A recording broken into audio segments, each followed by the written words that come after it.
Howdy, all you delicious people. I'm here today to review a movie called The Adventures of Buckaroo Banzai. I know there's a much longer title than that, but at the end of the day, I'm not going to say the whole thing. That's what thumbnails are for, or titles of videos. But I'm not even going to go and title the entire video what the title of the movie is. Recently, I had come on here and started to really want to watch this movie because I had watched another.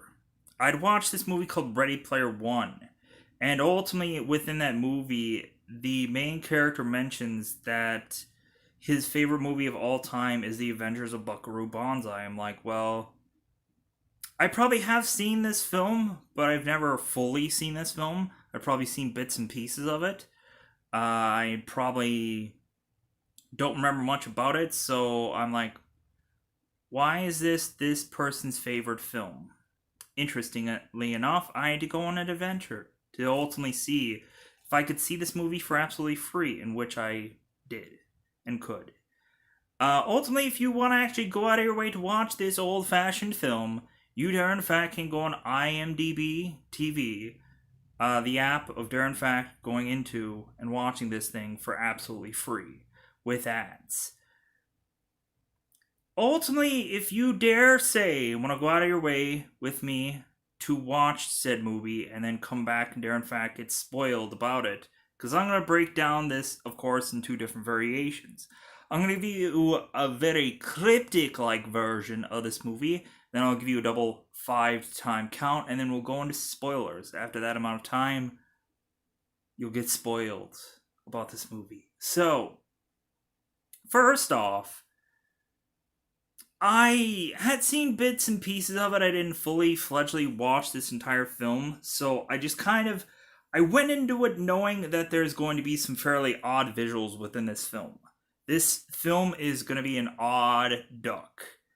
But really, when actually fully fledgedly watching it, there's a lot of good things that I got out of this movie. I got like a very much Back to the Future-esque like film. I got a very much for some sci-fi nerds, I got a feeling of very much like Farscape. If you guys ever saw the Jim Henson show Farscape from Sci-Fi, kind of feels like that a little bit. Reasonably, it feels like Back to the Future, feels like Stargate, it feels like a lot of other kind of like alien movies, because it seems like the people that look like the aliens in this movie, it kind of looks like they recycle this alien skin to do other things. So many like kind of maybe like Babylon or Babylon 5 maybe, or maybe not that. Maybe there's a Dennis Quaid movie that ultimately there's a Dennis Quaid movie where there's an alien and him, and they're trying to cohabitate together, and like this alien looks just like that. It's weird. But anyways, so we have a very much like Roddy Piper movie with They Live also going on within this film. But anyways, this very much talks about dimensional travel, of course, but it also goes into just planets in space and stuff like that. It is of course very very much alien movie, but it like I can understand why someone could ultimately really enjoy this film, because it kind of is the like perfect conspiracy-esque theory movie for some people. Ultimately, it can kind of be a very much different kind of film. Like it doesn't feel like a normal film you see every day. So ultimately, I wouldn't push people to go out of their way to watch this film, but it does feel one of a kind in its visuals. It does feel one of a kind in the way that it goes about executing things, even though a lot of things are fairly odd. There is some really amazing performances from a lot of big name actors within this film. Jeff Goldblum is in this film. We of course have the guy from otherwise, um, Peter from RoboCop. I believe his name is Peter Vincent. If I'm wrong about that, then I am wrong probably. We of course have uh, a lot of other people. We have the guy that otherwise ultimately plays Doc Brown from the Back to the Future movies. He's in this. We have, of course, Lithgow within this movie. John Lithgow. Yeah, there we go. John Lithgow from this film, who ultimately had played in shows like Dexter or Harry and the Hendersons and a lot of other hundreds upon hundreds of other things.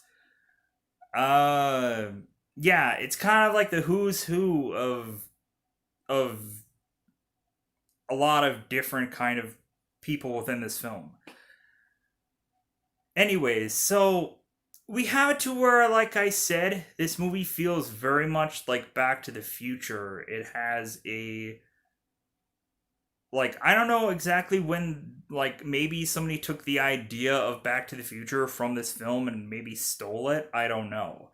But cuz I don't know exactly when movies came out, and without a doubt who knows if somebody had that idea. I don't know. So, but looking at like Ready Player One, I could see how they might have sifted off some things of from the book, not so the movie, because the movie kind of went a different route than the book. Because I believe in the book the DeLorean in the story was called Ecto 88, where ultimately I think the license plate on Bonsai's car read like something and then 88. I don't remember what exactly that was because it kind of like flashed too quickly, but I saw like 88 and I was like, oh, well, in the Ready Player One car, like the car was supposed to have the license plate Ecto 88. But if you watch the movie, it doesn't go that route because there was a lot of issues with supposedly like the DeLorean and the Ready Player One movie didn't have Ghostbuster decals on the side of the car because that's what it was supposed to be on the door was Ghostbuster logos. But uh, since this was Warner Brothers, they didn't want to do that because that's Sony licensing and stuff like that, and evidently Sony didn't want to come to play in this movie for some things. And it was probably just a little small little thing that didn't really desperately need to be on there, so it wasn't important enough. Anyways, so me kind of mixing in Ready Player One in this movie. Anyways, so we have it to where within this movie there are a lot of things going on all at once. We have this like mad scientist s like person that is kind of working with the aliens. We have Jeff Goldblum walking around in cowboy getup, and we ultimately have this seemingly like Buckaroo Banzai has all like a crap ton of just logos already like cemented, like the Blue Blazers or like the Team Bonsai and this and that. Interesting enough, we get to like see that in which way that Peter evidently had a family of a father that was of course of Asian descent, and then we had um, a Caucasian mother, kind of really telling you that like this guy is very cultured, and that's why he ultimately has it to where um, Peter is very much like wearing the culture on his sleeves, so to speak. So when you go into this film, there are times where the movie completely stops to kind of just like drop everything it's doing to do something absurd, which you wouldn't think would happen in a movie, which I honestly just kind of enjoy how like Peter Vincent's character just does not give a crap about doing everything perfectly and will completely stop everything that he's doing just to cope or comfort somebody and then get right back to what he's doing. Um Looking at this movie, it feels to me very much like a sci-fi western, and that just becomes blatantly obvious just because of the gun usages, but it does feel very much like a science fiction western. Um Very little about this like 100% feels like a shootout. A lot of people could just ultimately say that this is just a sci-fi film. There's no real western things into this, but I can't help but also just say that there's just a little bit of western in it. Anyways, yeah, I think overall, I thought that this was a visually fun movie, and I don't think I want to say anything more than that. I just I don't want to say that it was a good and or bad movie. I just thought it was a visually fun film. Because ultimately, I'm not going to say that this was a bad film, but I ultimately just thought it was just kind of like all over the place. And but again, I found that fun. I didn't find that as a negative thing. So ultimately, I can't just say that this is a bad film. I can't say that it's a good film either. I can't say that it's the greatest film I've ever seen because I've ultimately seen better. But Buckaroo Banzai is a fun film, and that's all I could go out of my way to say. So, anyways, I think it's about that time to go into spoiler time about this movie, because at the end of the day, this movie was very unique, and I liked how it was unique. Not everything has to be black and white when it comes down to scoring a film of a 1 to 10 scale. Sometimes you just like go like, yeah, this movie isn't good, but I thought it was good because I like bizarre films. If you don't like a bizarre film, then you probably won't like this movie. And yeah, why wouldn't you like a alien that is dressed up as a Jamaican? Why wouldn't you like it? That's what I'd have to say at the end of the day. So, spoiler time. Spoiler time. It's about that time again to spoil this movie. At the end of the day, I just want to say that this right out of the gate very much gives you like Back to the Future vibes, because ultimately you have like a car that is trying to run exceedingly fast with bizarrish like technology. A car that is ultimately trying to drive into this really mountain or rock or hill like environment and going through this bizarrish dimension that doesn't quite make sense, which ultimately very much reminds me of the show Farscape. Going through this dimension, going to the other side, and otherwise people are just like, oh my god, I can't believe he did that. To where ultimately he has some alien, like, ball-esh like thing attached to his car. All the while, eventually we have it to where, dare say, there are aliens that appear from Dimension 8 to arrive and otherwise justifiably have some ruckus going on. Because reasonably, like, someone had approached this dimension, and so they have to come here and just annihilate everything because they went out of their way to come to their dimension. All the while, you have the exact same alien species from planet 10 arriving from this current dimension to help out this Earth fight off the Dimension 8 aliens because, like, hey, this is our dimension, go back to yours.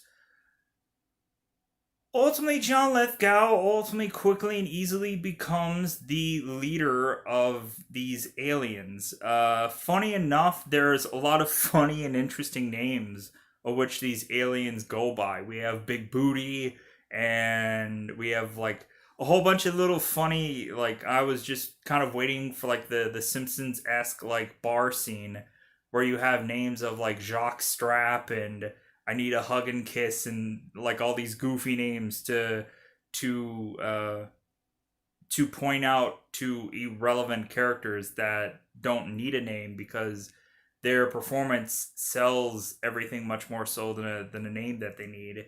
Um, so, anyways, we have it to where ultimately these alien creatures eventually are going and seeking out like Peter Vincent, and ultimately he otherwise gets a phone call transferring this electrical power for him to be able to see the alien beings like a they live kind of situation. Instead of him putting on a pair of sunglasses, he just gets a phone call to transfer this whole him seeing these aliens. So he ends up seeing them, he ends up running after them, and this and that. During fact, they end up like Peter Vincent ends up having to eventually just be in a band, sing some songs and stuff like that. And ultimately, he stops everything for a girl that is just having a bad time at this place that they're at. So he stops everything. He talks to her, listens to everything that she's saying, and then ultimately comes up with a song to make her feel better. I'm like, man, is that just kind of like a really like funny thing to do? Like to all just drop everything to cheer up one person out of everybody who is already um, cheerful or cheered up. But bizarrely, this girl ultimately is this one of a kind like twin of this past love that Peter had before. Which I'm just like, okay. So there's so much about this that is just like so unique and so odd. To where eventually we have, and that's where it was just kind of like, what? Like, none of this really makes sense. But then I'm like, I just like want to just sit in my seat even more and just enjoy what this is. Um, yeah, we have it to where ultimately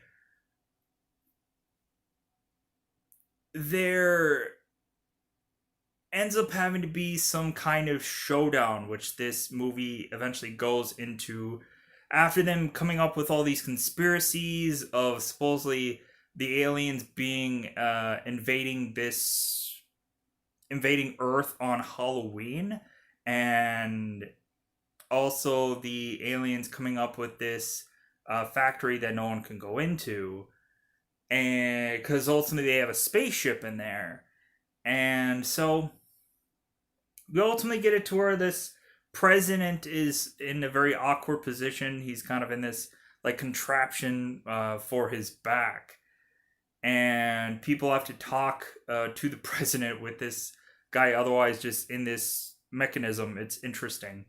Um, all the while, we get to the point where these people have to get in this facility because there has to be this showdown, and so ultimately one of the like the secretary of defense follows the Banzai, and he otherwise like um holds the guards off and makes them look the other way while the tour bus is kind of driving along into the facility.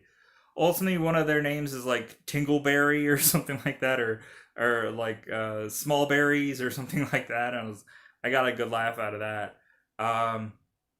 But ultimately, the bonsai team, the bonsai group, all go in there and ultimately are going to sabotage this facility, try to rescue the girl, and then also at the end of the day, try to just kill a bunch of aliens because that's the right thing to do. All the while, before that, we dare in fact have the Planet 13 guys otherwise dropping off a box for the bonsai group to watch because it's some very much like Princess Leia like hologram that is ultimately telling Peter and the Banzai.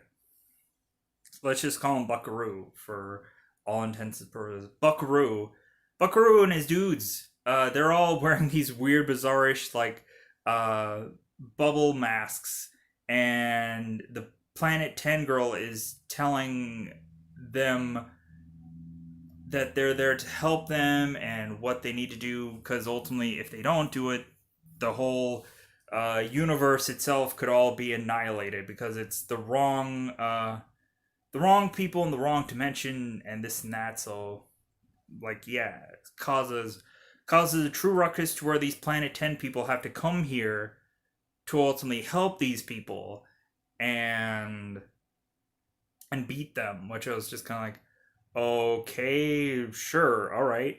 We have this very Jamaican alien, which I thought was really fun, and ultimately he's going to co-align himself with these people, but he didn't have any like ray guns or anything like that. He didn't have any like alien weaponry with him, so I was like, what is the point of him even being here? It's just like they didn't have any he didn't have any like besides the ship, there wasn't much of like alien technology that he could really like bring in there to help anything. But eventually it gets to the point of very much Howard the Duck esh like, where while these people all go bringing it home back into the facility, or bringing it all back to that facility, where ultimately there is a rescue of the girl, where she is left to bizarrely get a alien going inside of her or something. I don't know. It's never quite really mentioned. It's just an alien was left on this like long, bizarrish like stretch of uh, line to get to this girl's mouth, which I was like, why take that long? Why have it that long of a stretch of? It makes no sense, but whatever.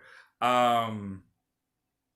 Anyways, we get to the aspect of the them saving the girl, them shooting out this entire facility, and then it ends up having to be the big ship to ship showdown between John Lithgow and Buckaroo, where ultimately they it seems like neither one of them know how to like it seems like Buckaroo and his friend don't know how to fly this ship, and then there's also a bigger ship as well, so they have to try to like outsmart one another, which is really not really that hard, because John Lithgow is just thinking about taking off, and that's all that matters to him.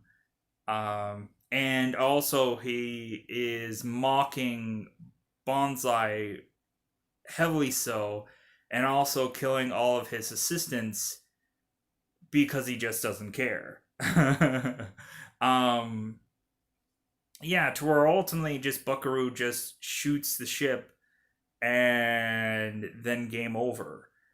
It gets to the aspect of the girl is just unconscious or something like that, and Jeff Goldblum says, "That's all I could do. That's all I." And Peter has to revive her with the electrical kiss of love. Yeah, and that's basically just like how the whole thing just kind of ends, pretty much. Because that's the only real important part aspect of this movie, um, of which this movie ends. Looking at it, yeah, it was just kind of a fun film. I enjoyed it, and I know a lot of people didn't, or a lot of people did. Because ultimately, if you saw this, maybe and you saw this all the way through, maybe you enjoyed it as well. Maybe you thought it was super odd. But at the end of the day, I could just say that maybe somebody somewhere liked this video. So I'm gonna go. Goodbye, everybody. Goodbye, everybody.